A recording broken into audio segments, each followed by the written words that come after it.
Pansamantalang isasara ngayong linggo alas 12 ng tanghali ang Alicaucao Overflow Bridge upang bigyang daan ang pagkakabit ng extension arm ng automated water level sensor na makatutulong sa agarang pagmanman sa level ng tubig at kaligtasan ng mga motorista ngayong panahon ng tag-ulan.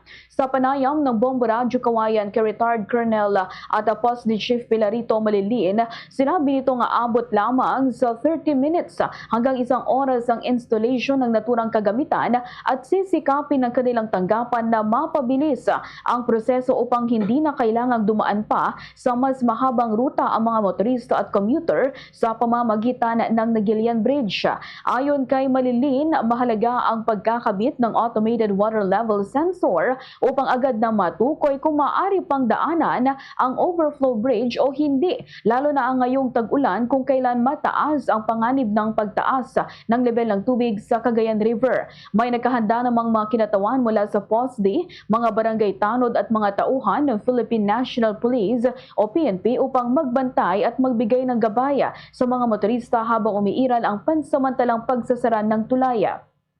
Humingi rin ng paumanhin at kaunting pasensya si Malilin sa mga residente ng East Tabacal at mga lugar sa Forest Region na maapektuhan ng temporary closure ng Alicaucao Overflow Bridge, kasabay ng nalalapit na full blast na pagpapatupad ng balik eskwela sa Caguayan City ang pagsasagawa ng proyekto sa naturang tulaya. Samantala, sinabi ni Malilin na naging matagumpay ang unang linggo ng pagbubukas ng klase sa lungsod dahil naging mas maayos ang daloy ng trapiko bunsod ng ipinatutupad na one-way traffic scheme.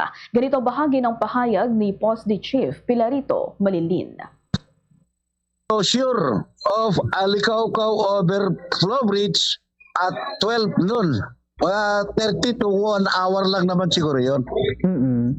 Sabi ko naman is pabilis naman yung installation nito. So no need sa mga mananakay natin, lalong-lalo na yung mga umuwi ng dyan sa East Tabacal na wag lang umikot sa Nagilian Overflow, Nagilian Bridge. Fast sa Radyo Bombo!